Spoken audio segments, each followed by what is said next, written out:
PG&E is asking for another rate increase. Maybe you got the email this week if you're a PG&E gas and/or electric customer. My colleagues and I did, saying now is the time for the public to weigh in. So I checked in with PG&E and consumer advocates about how much this could affect your bills.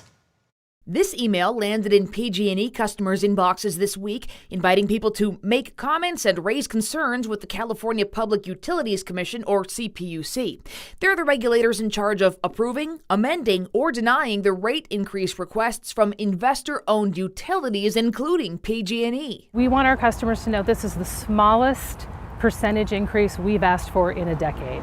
We're really breaking the trend of double-digit increase requests. PG&E spokesperson Lindsay Paulo says this so-called general rate case application PG&E submitted to the CPUC in May, now open for public comment, is a cost projection large utilities are required to file every 4 years. This one covers 2027 through 2030. This is to forecast the costs that we expect to continue making safety and reliability and clean energy upgrades for our customers. PG&E is forecasting its revenue requirements will increase 8% from 2026 to 27, followed by 3 yearly increases of 6.1%. The price difference in your monthly bill depends if you're a gas or electric customer or both. Paulo says that first year's increase will be offset by other temporary expenses coming to an end in 2026. She says customers are expected to see their bills remain flat in 2027 compared to what they're paying this year.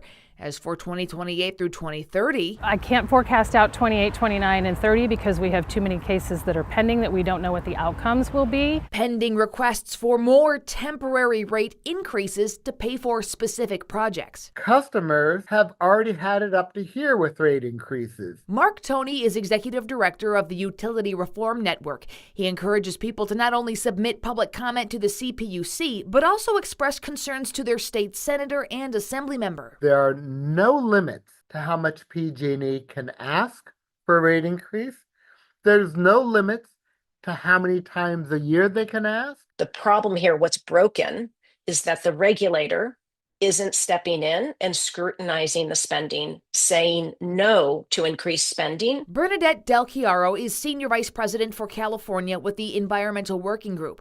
She, too, encourages people to make their voices heard to lawmakers and the regulators at the CPUC. In addition to flat-out approving PG&E's general rate case application, the CPUC could ultimately decide to give PG&E a smaller increase than it's asking. The CPUC tells me it takes public comments into consideration as regulators make their decision.